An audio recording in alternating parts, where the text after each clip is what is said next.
Alright, so good morning again, Jeff Ragamas from IC Knowledge. Yung last tutorial ko, may error tayo sa login, no? So, troubleshoot lang muna natin to. Then after that, um, registration na tayo. Create na tayo registration. So, pag nag-type ako ng login, ito yung lumalabas, no? Sabi rito, object user login, not converted to string. Kasi, ang ginawa ko pala, may nakalimutan ako. Eto babaguhin ko 'to, gawin ko siyang result object kasi parang diretso, eh, 'no, diniretso kaagad ng ano, yung result variable natin dapat ito is, parang labas yung object, katumbasin na siya ng variable. Kumbaga kino-call nating variable result is yung class, yung object. So, yun ang pagkakamali ko. Gawin ko na siyang user, baguhin ko 'to. Then yung result na 'to, gawin ko siyang variable. So, result equals yon yung object user. Then yung login user or login, baguhin ko to. Gawin ko siya ng login. Sa class ko is login to. Yan. Ngayon, pag refresh ko yung page, eto na, lumalabas. No username. Okay? So, yan. Ngayon, meron lang tayong another error na kung saan is hindi siya nag-refresh. Sa console.log natin, set timeout is not defined, sabi doon. So, mali lang yung spelling ko, set timeout. So, refresh ko ulit yung page. Yan. So, yun lang yung problem natin sa ano, sa error natin sa login. Nakalimutan ko create ng variable para sa function, sa method na to. Tapos, binago ko na lang yung object natin, ginawa from user, then yung object user, in-access natin yung login method or login function sa class. Okay? So, ngayon, okay tayo sa login. Punta naman tayo sa registration muna. Okay, dito sa registration, magkikreate ulit tayo ng bagong class para sa registration ng mga users. Okay? Baba ko lang to. Type tayo ng bagong class, tapos ay ko user registration. Yan. So dito, ganun ulit, private con, then construct tayo.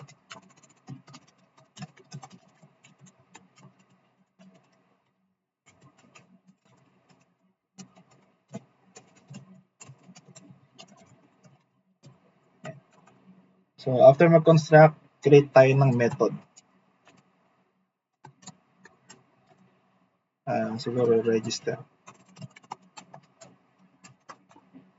Meron tayo ditong tatlong yun know, 1, 2, 3 username, password and email. Gagawin ko lang, pasa tayo ng variable sa loob ng parameters. Email. Then, yung ginagawa natin lagi is magko-call tayo, tatawagin natin yung variable na yan dito. Para sa, magre-ready tayo para sa input tags. Okay. Username. Password. Tapos,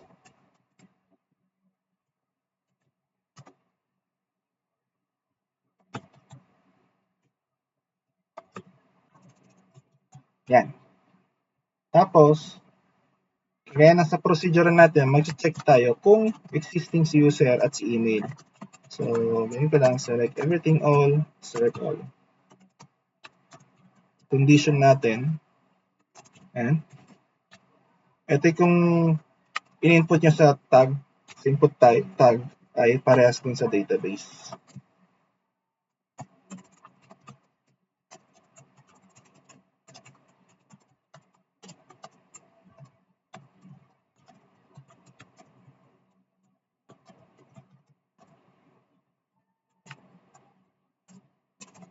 Yan. Check naman natin yung rows. Check user row. Yan. Kung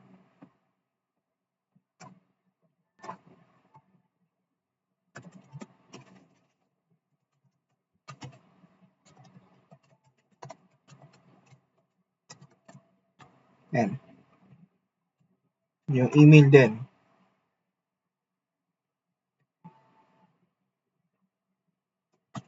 Kung nakikita nyo, meron tayo ditong query na kung saan sineselect mo natin yung buong table na mayroong condition na kung pares ba yung username data field doon sa value. Then after natin ma-condition yung ating kung pares ba, saka naman natin chine-check or ni-scan yung mga rows. Dito naman, aalamin natin kung meron bang value doon sa bawat rows. Kaya nakalagay total num rows.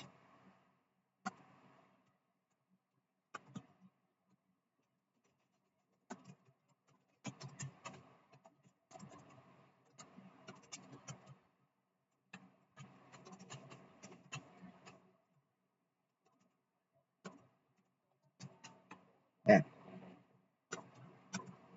So, gagawa lang tayo ng statement, if and else statement. So, if total user row greater than 0 or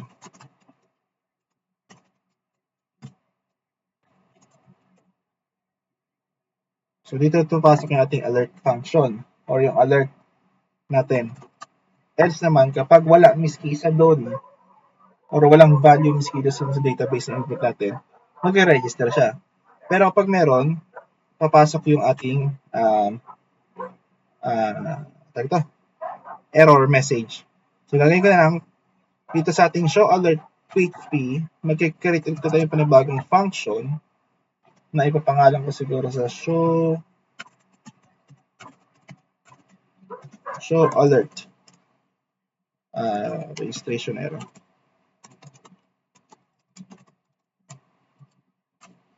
Tapos, copyin ko na lang to para sa bilis na. Yan. Dito sa text, siguro, gagawin ko, lagay tayo ng user or email are already exist. Yan. So, yan. After nyan, tawagin natin siya. So, I think, copy-paste ko na lang to. Ayan. Ayan, ganyan lang. So, hindi na ako magpapasa ng parameters sa loob ng hindi na ako magpapasa sa loob ng variable sa loob ng parameters. Ganyan na lang siya. So, dito, mag-create tayo ng hash variable para sa password encryption. So, password hash. I think pinaliwanag ko na to sa aking last tutorial sa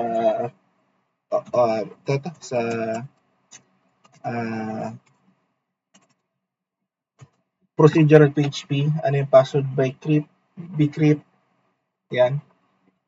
Siyempre, SQL, insert into.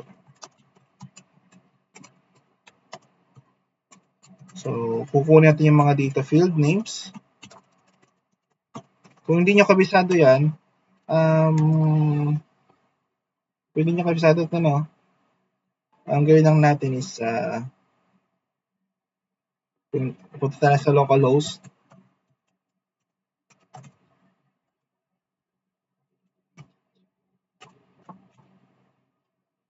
Tapos, punta tayo sa DB records. Tagal. Type ko muna. Username.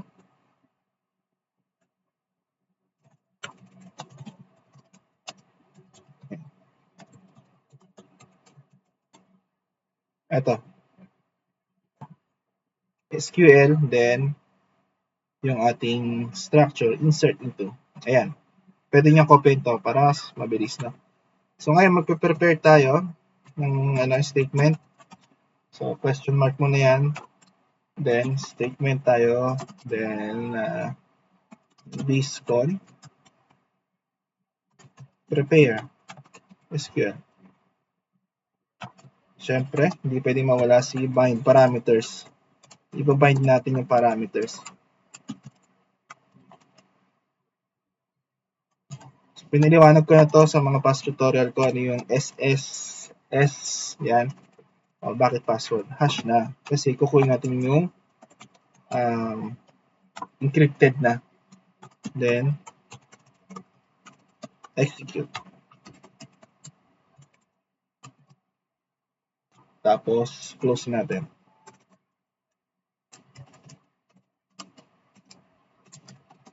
Yan. Okay?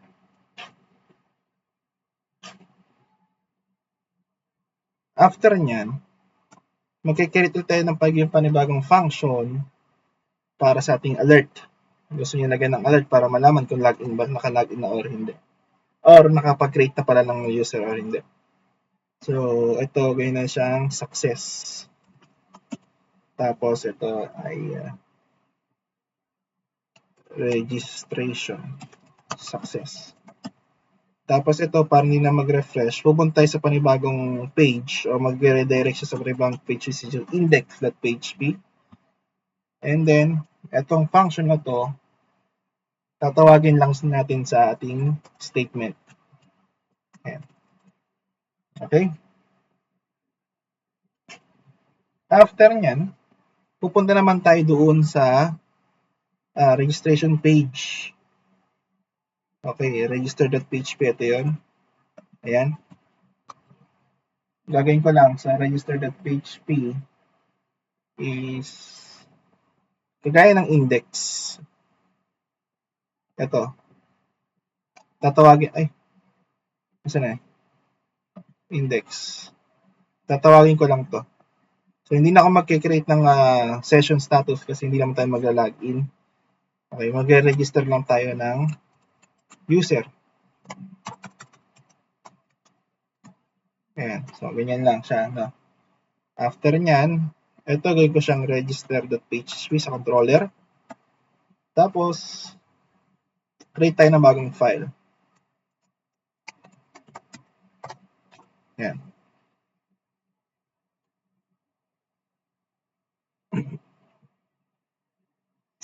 Ngayon, unang gagawin natin ay copy-paste ko ito lahat.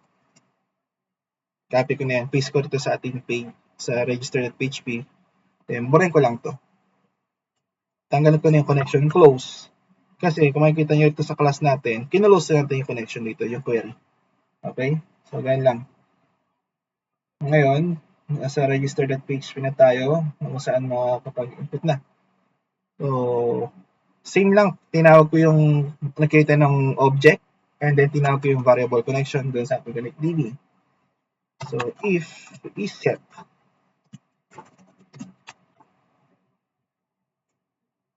okay, btn register. Oh, yan. Yan. Siguro gawin ko, ito will be object insert. Tapos, new, tawagin natin yung class doon. Class name doon sa ating class.php. User. Then, pass na natin yung connection dito. After nyan, create tayo ng register variable. Then,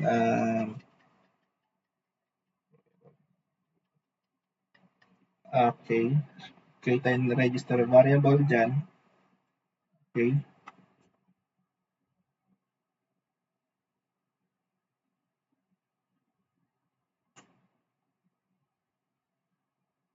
Wait lang guys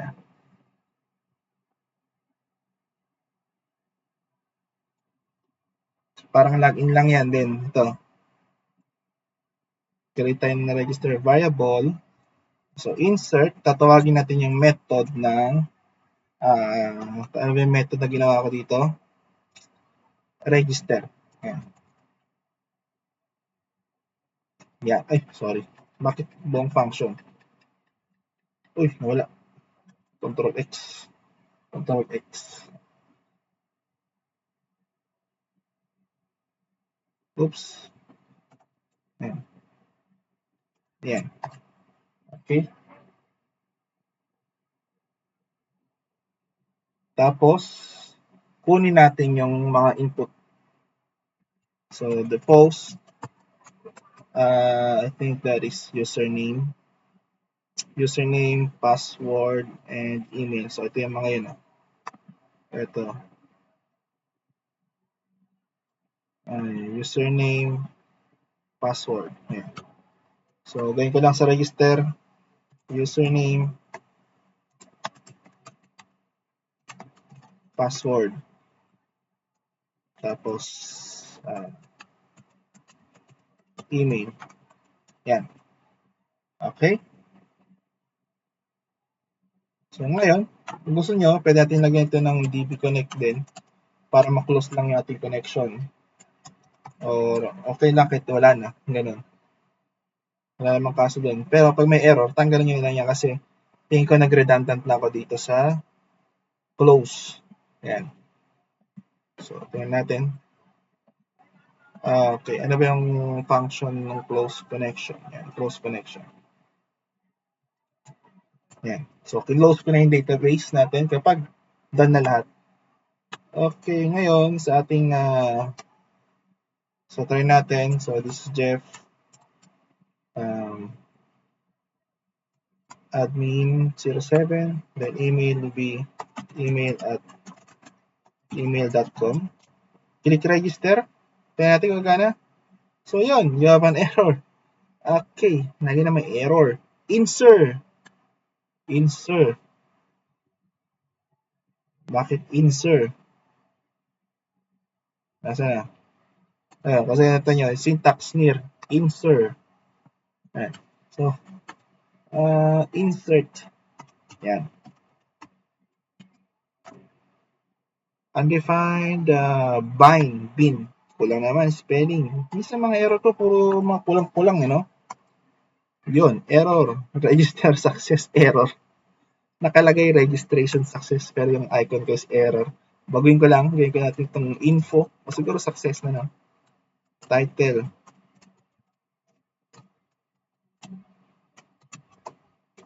Success. Tapos, ito will be success. Yan.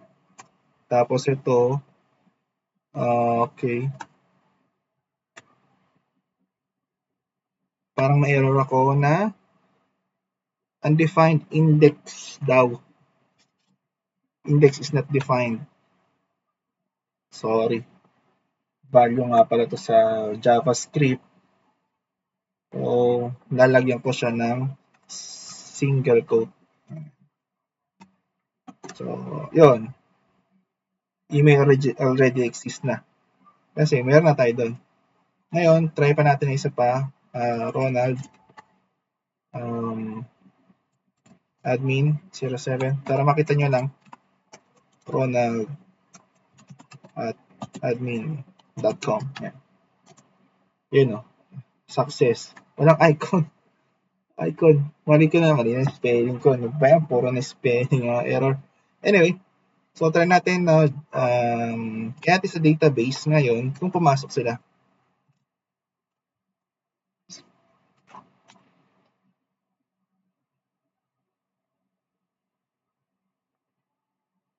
So yun po yung ating username, capital Jeff and capital Ronald. So try natin i-login kung papasok. Capital Jeff. Then subukan natin maling password. Yun, error. Yan. Capital, small f, small j. Yan, kasi capital yun, di ba? So, natin kung magkaka-error. Tapos, tama yung password. Natin magkaka-error siya. Error.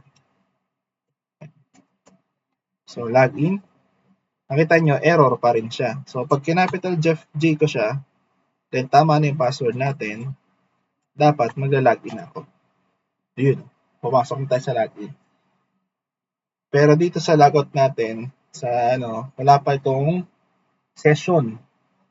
Kaya, anytime, pwede pa makapasok yun sa ating information table.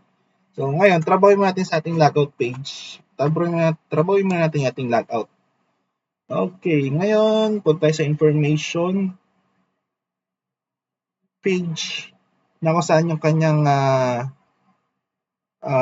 logout page. Ito siya. So, punta tayo sa logout. By the way pala, sorry. Ihuli na lang natin to, yung logout kasi wala pa tayong session. No? So, pero normally, sige na nga, tuloy ko na nga. Sorry, magulo. So, gano'n na tayo. Dito, sa PHP, okay, create tayo ng class na siguro pangalang session manager. Ayan. Ayan. Yun. Tapos dito, syempre, public static. Kung merong public function, meron public lang, meron tayong public static function. Function exists. So, ito yung start session to. Start session. Tapos session start. Pero baka magka-error ako dito kasi wala pa namang session dun sa page na yon, na information page. Tapos public ulit tayo. Static.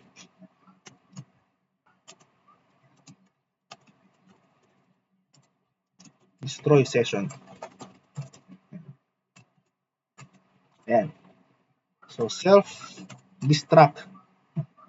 So, hindi. Ibig sabihin niya, kinakall ko lang yung static method within the same class. Kaya nakalagay self. Start session. Yan. So, unset ko na session, unset session. Yung user ID sa database or do sa ating session variable. So, para makumpleto, maklear lahat, session unset, then destroy. So, destroy ko na siya, no? Tapos, siyempre, location tayo. Kung gusto nyo lagyan ng konting oras, pwede naman gamit ang refresh. Refresh method, refresh. Yan, magre-refresh yung page after 1 seconds. And then, tapos, pupunta siya sa URL na index.php. Okay, after nun, i-call natin yung session manager na kasama si destroy session. Ayan. So, yan. Ganyan lang. Pag nilagot ko siya, siguro lagyan natin ng konting message. I think, wag na. So, nilagot ko siya. Pupunta dun sa page na yun. Okay? So, gumana naman. So, yan yung ating logout page. Okay? Malalaman nyo to kapag nilagot natin kasi ito sa information table natin. Type ko to, information muna. Tingnan nyo, papasok pa rin yan. Kahit nilagot ko. Kasi wala pa tayong session na ginagawa sa page na to. Pero kapag nilagot ko siya at nilagay ko tong information at hindi siya nakaset, automatic logout yan. Okay? So, yung muna po sa ngayon and next tutorial natin, mag-create mo tayo ng session sa ating information table page. Thank you. Out.